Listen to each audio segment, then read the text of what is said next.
Ok, on parle de repentance. Je crois que c'est un gros mot. Je disais ça l'autre jour, c'est un gros mot dans cette génération. La repentance, c'est un cœur qui est pressé.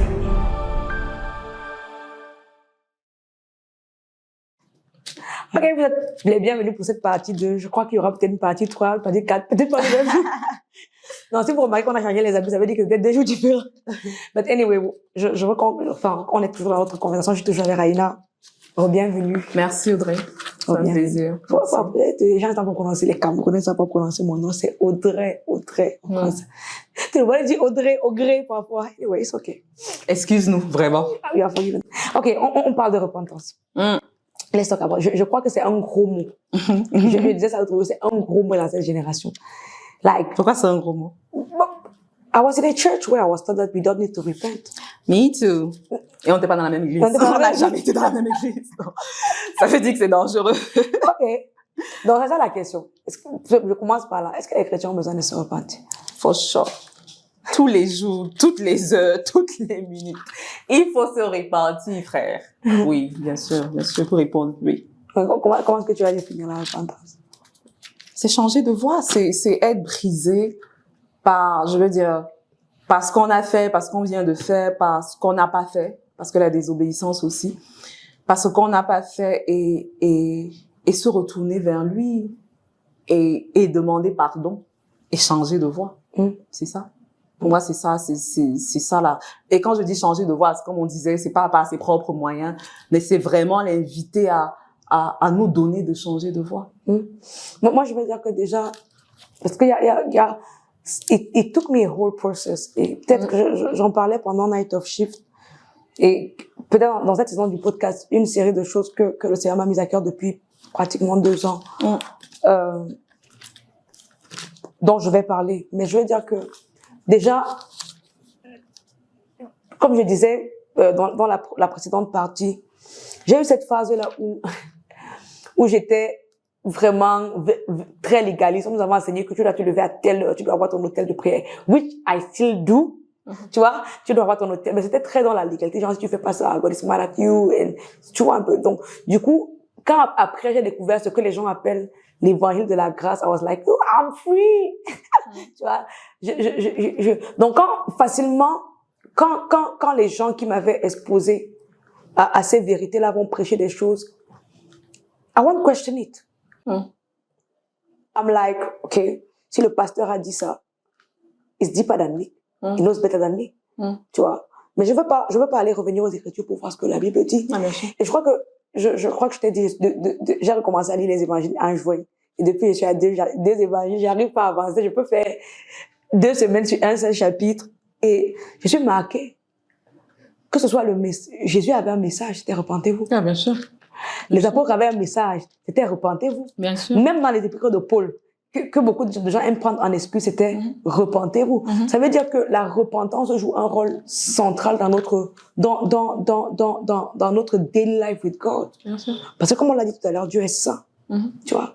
Et c'est pour ça que dans 1 Jean 1:9, les personnes de l'école biblique comme dit, si nous confessons nos péchés, il est fidèle et juste. Parce que, comme tu l'as dit, une partie de la repentance, c'est reconnaître ce péché, c'est demander pardon pour ses péchés. Non, je veux dire totalement. Et tu parlais de actes. J'ai acte 3:19 qui dit changez donc de comportement et tournez-vous vers Dieu pour qu'il efface vos péchés. Donc, on est appelé à changer de comportement. On est appelé à se retourner vers Dieu. Pour revenir même à la jeunesse, pourquoi est-ce qu'on a même ce débat? Pourquoi c'est une question? Pourquoi c'est une question dans cette génération si on doit encore se repentir? Parce qu'effectivement, nous autres, et j'espère que c'est pas tout le monde qui nous regarde, j'espère qu'il y a des gens qui ont été bien enseignés, mais nous autres, on nous avait dit, non, la repentance, c'est une fois. Tu vois, c'est lors de la prière du salut là. C'est une fois, et puis c'est fini, et puis c'est bon. Nous, on nous disait, on demande pas pardon à Dieu. Parce que tu entres dans cette nouvelle sphère là, et où tu es saint. Tu n'as plus besoin de lui demander pardon, tu n'as plus besoin de te repentir de quoi que ce soit. Voilà. C'est once and for all, tu vois. Et toi, tu dis par exemple que tu y as cru parce que tu voyais le pasteur. Mais moi, je vais te dire non, c'est pas pour ça que j'ai cru. J'ai cru parce que it made sense. Tu vois ce que je veux te dire? Parce qu'on nous explique, ah, mais tu es une nouvelle créature, toute chose. Tu vois ce que je veux te dire? Donc, du coup, il fait abstraction de tout ça et quand il te regarde, c'est Christ qu'il voit. Il ne te voit même plus. C'est ce que nous on nous disait. Yeah. Et s'il voit Christ, Christ est parfait. Donc du coup, pourquoi tu vas lui demander pardon quand ce n'est même plus toi qu'on voit, c'est Christ qu'on voit. Donc il y avait quelque chose. It made sense for me anyways. Et c'est comme ça que pendant longtemps je ne demandais plus pardon à Dieu. Mais c'est pour ça que je demande pourquoi est-ce que on a cette conversation. Parce que et ça rejoint la crainte de Dieu. Il y a quelque chose qui te brise quand tu crains Dieu. Il y a quelque chose effectivement, et c'est biblique, on a cité enfin, certains de ces personnes-là, mais ça te brise et tu te dis, Seigneur, you deserve more. You deserve more. Et tu vas reconnaître en fait que la Bible va dire que produisez des fruits qui sont dignes de la repentance. Ça veut dire qu'il doit avoir une conséquence à cette repentance. C'est là pour ça qu'on parlait de changer de voie. Et que si je me retrouve en train de produire des fruits qui ne sont pas dignes de la repentance, je suis appelée à me repentir. Parce que je suis appelée, tant que je ne produis pas des fruits qui sont dignes de la repentance, je suis appelée à me repentir. Et j'ai même envie de dire que il est malhonnête et hypocrite de se dire, non, c'est même pas hypocrite. Il est extrêmement arrogant de penser qu'on ne devrait pas demander pardon à Dieu. C'est très arrogant. That's pride. On a l'impression he does not deserve it. I mean, de toutes les façons. Et c'est ce qu'on disait. C'est la preuve de we are treating casually what happened at the cross. Yeah. Parce que c'est ça que tu dis. Si jamais tu es conscient, mon pasteur il me dit quand chaque fois que tu pêches, il dit le péché est un coup de poignard dans le cœur de Dieu. Et si tu es vraiment conscient, et je veux dire, il n'y a pas de petit grand péché. Non. Je me rappelle une conversation que j'avais avec un frère et il m'a demandé est-ce que tu serais prête à mentir. Je lui ai dit que je ne mens pas. Not willingly. I will not lie willingly. I cannot do it. Et tu vois, c'est vraiment comme on parlait de Joseph, il m'a dit comment est-ce que je peux faire un aussi grave péché contre Dieu parce que actually, sin was so serious that God died for it. Et je vais dire parce que and sin is still serious. Sin is still serious. Ce n'est pas parce que Jésus est mort, ressuscité et moi je crois que c'est ce que la Bible enseigne que nos péchés, enfin la cause du péché était réglé, passé, présent et venu ont été pardonnés. Mais c'est justement d'autant plus, tu vois, c'est d'autant plus pertinent de ne pas vivre sous la domination du péché. Et maintenant, justement, Dieu dans sa bonté, c'est aussi cela la repentance. Dieu dans sa bonté, il sait que in our humanity we are not perfect. Il a donc créé le système de repentance pour pouvoir nous permettre de restaurer notre relation avec lui. Et une chose que le prophète dit souvent que je trouve tellement pertinente. Le péché ne change pas Dieu. Et je ne crois pas qu'il y a un moment où Dieu fait genre il clappe les mains. Vraiment, je suis surprise de ce que cette fille a fait. Tu as encore funny comme il n'est pas surpris. He knew that you would do it. Tu vois un peu. He knew because he knows all things. Mais il savait aussi que ce péché-là allait te détruire. Et donc, du coup, il a mis une plateforme. Il a mis une plateforme pour que la relation, il n'a pas changé. Avant le péché, il t'aimait. Pendant le péché, il t'aimait. Après le péché, il t'aime. Mais après le péché, toi, tu n'es plus le même. Parce qu'en tant qu'enfant de Dieu, et c'est pour ça que je pense que même après avoir cru, justement après avoir cru, c'est comme si tu portes, on avait cet exemple-là qu'on nous donnait quand on était plus jeune, genre c'est comme si tu portes un vêtement blanc, et puis ce vêtement était, bref, j'ai une histoire, je t'ai raconté peut-être un peu, la dernière fois que je rentrais de ma boue là-bas, je suis tombée dans la boue. Mon voisin est rentré, il est verte de boue. Donc si tu n'as pas honte de ça, je sais pas de quoi tu auras honte. Imagine donc, si tu portais un vêtement blanc, et puis tu le couvres de boue en fait. Et Dieu justement a créé, je crois que Dieu a créé la repentance comme un système pour restaurer pas seulement ce que nous sommes à ses yeux, mais ce que nous sommes à nos propres yeux. Genre, et c'est pour ça que sin destroy the image of God in Of course. le péché détruit l'image de Dieu. Et c'est pas forcément de Dieu. Parce que comme on peut dire, alors même dans leur logique de dire que quand Dieu nous regarde, il regarde Christ. Tu vois. Mais moi, quand je me regarde, je me vois moi. Je me vois moi. And if I'm doing nasty and stupid things, si je suis un peu normal, si j'ai jamais expérimenté une dimension de la présence de Dieu, tu ne peux pas le voir. Oui. Je ne peux pas le voir. Et tu as dit quelque chose de très intéressant. Est-ce que Dieu a changé? C'est ça la question. Est-ce que le péché ne le dégoûte plus? Tu vois? Est-ce que c'est parce que c'est toi qui fais ça que ça ne le dégoûte plus? Parce que tu es sauvé et que si ça le dégoûtait. En fait, c'est ça, je crois que c'est même ça, c'est ça le vrai débat. Est-ce que ça les dégoûte chez les uns, ça le dégoûte pas chez les autres? C'est ça la vraie question. Mais si le péché dégoûte toujours autant Dieu, nous sommes appelés à la repentance. Nous sommes appelés à lui demander pardon. Mais maintenant, c'est ça. We come boldly to the throne of grace. C'est ça, en fait. C'est ça la différence. Parce qu'on a accès au trône de la grâce. So we come boldly to repent to the throne of grace. On ne vient pas avec la honte, avec la culpabilité, but we come boldly à cause de ce Christ-là qui est en nous. Mais, Jean, tu as besoin, en fait, je veux dire, si même, disons, et c'est ce que je crois que c'est la même chose que tu étais en train de dire, si nous n'avons pas besoin de repentance, qu'on soit honnête avec nous-mêmes, ça nous invite à vivre une certaine vie. Quand tu croyais au fait qu'on ne demande pas pardon, quand je croyais au fait qu'on ne demande pas pardon. My life was so interesting. The least we can say. Yeah, the least. Parce que ça ouvre, effectivement, tout ce qui ouvre la porte à ne pas regarder à Jésus est wrong. Yeah, sure.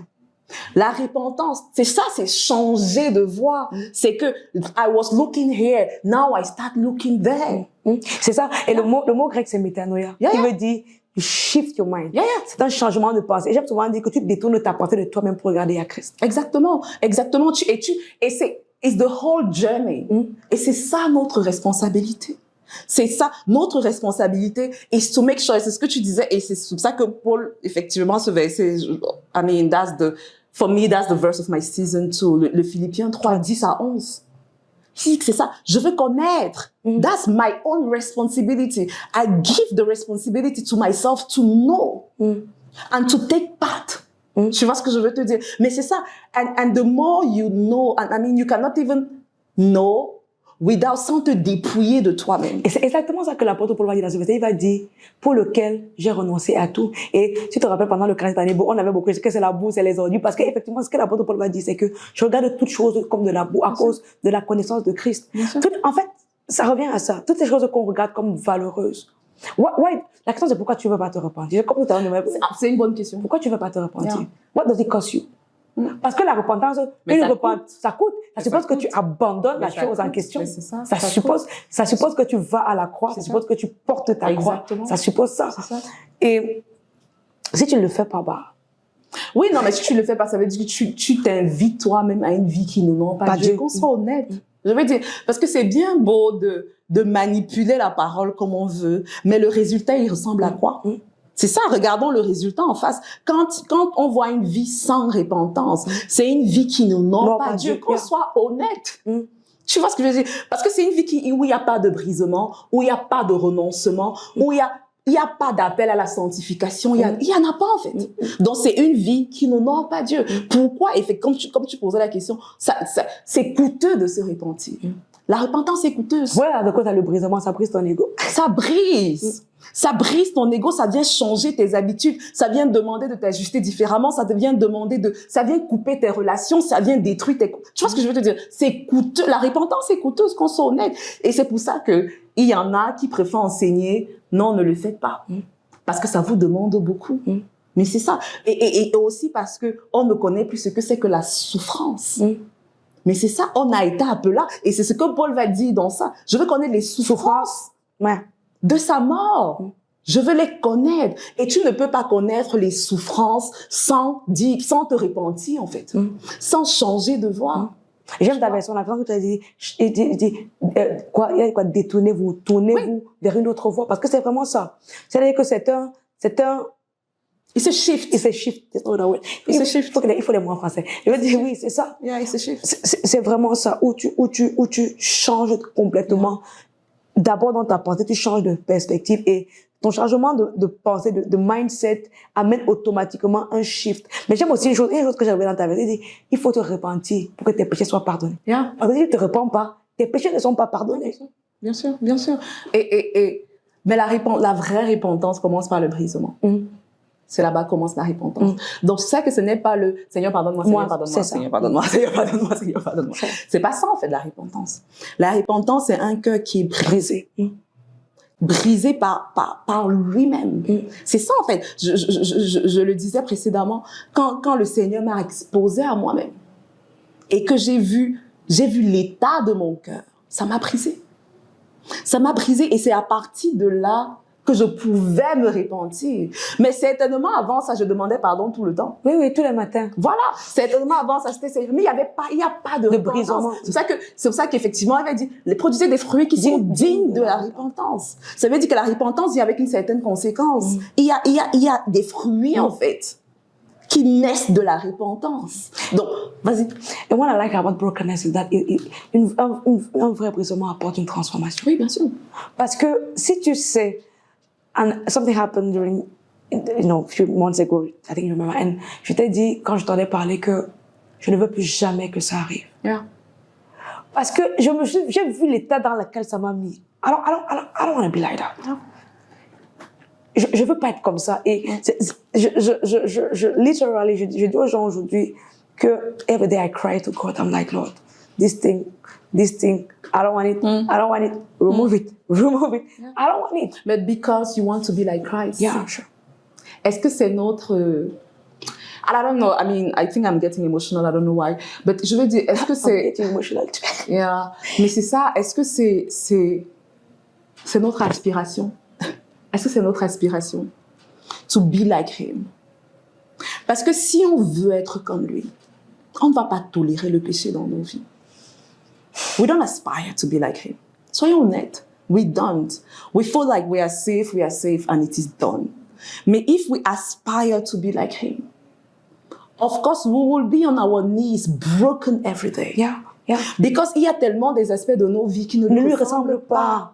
Et ces aspects doivent nous briser.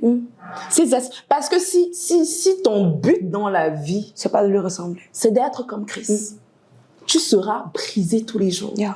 Parce que tous les jours, tu verras des parties de ton caractère, tu verras les états de ton cœur qui ne lui ressemblent juste pas. And you will be broken. Et c'est ça, en fait, c'est ce brisement-là qui te pousse à la repentance. C'est ça. Mais est-ce qu'on veut même lui ressembler? Est-ce qu'on veut l'imiter? Jésus va dire que je fais ce que j'ai vu mon Père faire. Est-ce que nous on fait ce qu'on a vu Jésus faire? Non. Mon Père demande souvent que ce que vous faites là, vous avez appris ça où? Vous avez appris ça où? Non. Est-ce qu'on a vu Jésus confortable dans le péché? Est-ce qu'on a vu Jésus justifier le péché? Est-ce qu'on a vu Jésus, j'ai envie de dire, enseigner même aux gens que ce n'est pas grave de pécher? It's okay. It's okay.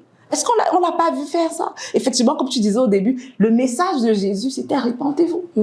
Et c'était aussi le message des apôtres. C'était le message des apôtres. Y compris de l'apôtre Paul.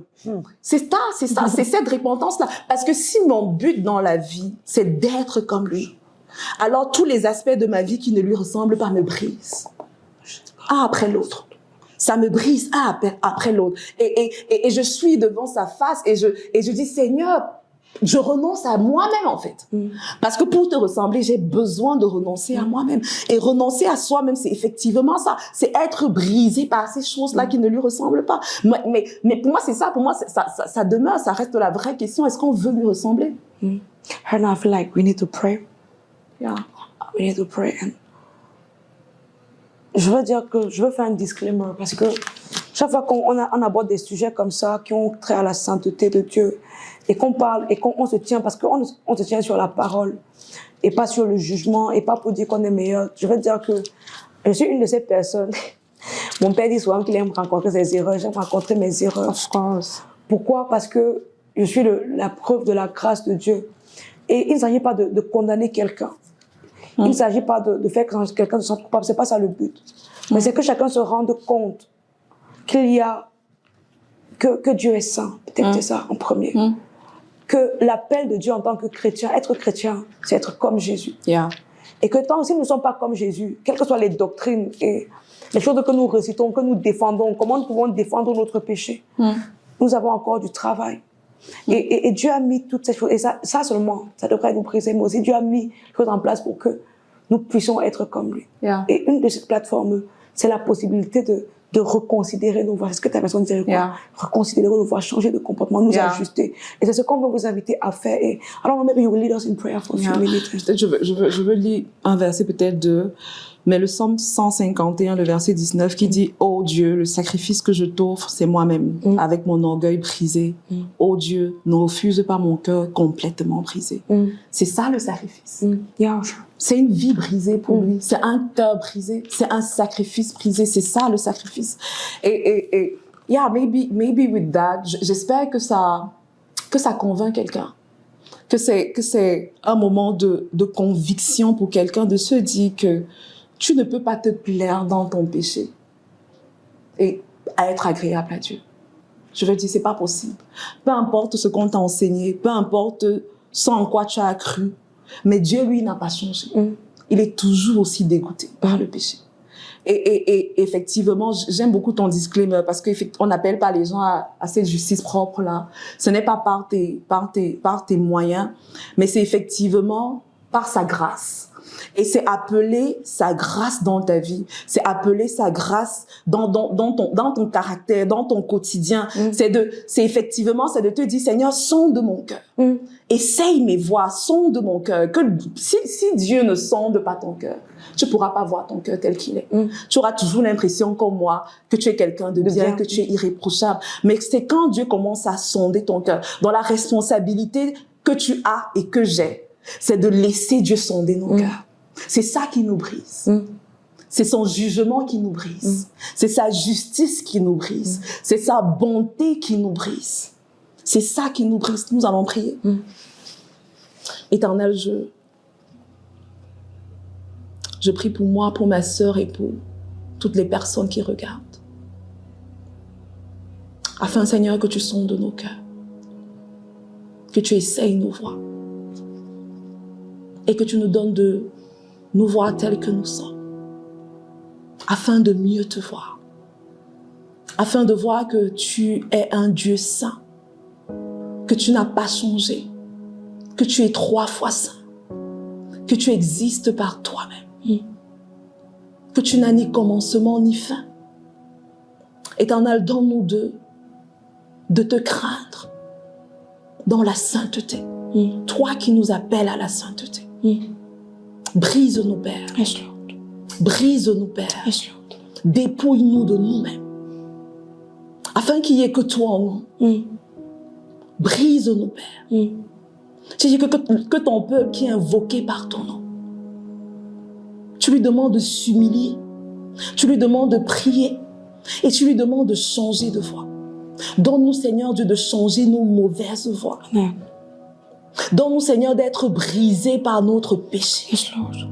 D'être brisés par notre désobéissance. Yes, Lord. D'être brisés par toutes ces choses qui ne t'honorent pas. Afin, Seigneur, que tu viennes et que tu prennes toute la place. Afin, Seigneur, que tu viennes et que tu fasses ce que tu veux avec nous. Afin, Seigneur, que le parfum qui ressort de nos vies te soit agréable. Que le péché qui te dégoûte nous dégoûte, Père. Que le péché que tu ne tolères pas, nous ne tolérons pas, Père. Amen. Oh Seigneur, viens. Nous t'invitons, Seigneur. Et nous prenons notre responsabilité au sérieux. Nous gardons, Seigneur, cette posture du serviteur qui te donne accès. Qui te donne accès à son corps, qui te donne accès à son cœur, qui te donne accès à son caractère. Afin que tu viennes et que tu brises, que tu viennes et que tu tailles, que tu viennes et que tu façonnes à ton image. Merci, Père. Thank you, Father. Merci, Père. Merci parce que tu nous convaincs encore ce soir. Tu nous convaincs encore de péché et de justice et de jugement. Merci, Père. Merci, Père. Merci pour la croix. Merci parce que nous sommes sauvés par la grâce. Amen. Merci pour la croix, pour le sang qui a coulé, ce sang qui nous lave et qui nous purifie. Merci, Père. C'est au nom de Jésus on a prié. Amen. Amen, amen, amen. Amen. Donc, on espère que voilà, on a fini pour cette partie 1, partie 2, partie 3, partie 4. Peut-être 5, 6 minutes, non. Je vous remercie de nous avoir écoutés pour ceux qui ont suivi jusqu'au bout. N'hésitez pas, abonnez-vous à la chaîne, commentez, dites-nous ce que vous pensez. Posez-nous aussi vos questions pour que nous puissions continuer de partager ensemble. La dernière chose que je veux dire est que le Seigneur m'a mis à cœur de rappeler pour chaque édition du podcast de cette saison. c'est que Jésus est à la porte et qu'il est temps vraiment, vraiment de se préparer. Et les jeux sont finis, on n'a plus le temps. Je prie que le Seigneur vous convainc. Je prie que l'Esprit de Dieu nous dirige tous. Amen. Moi, je suis à l'école du Seigneur. J'apprends tous les jours quelque chose de nouveau de lui. Et je prie que ce soit le cas aussi pour vous. D'ici à la prochaine édition de ce podcast, que Dieu vous bénisse. Amen.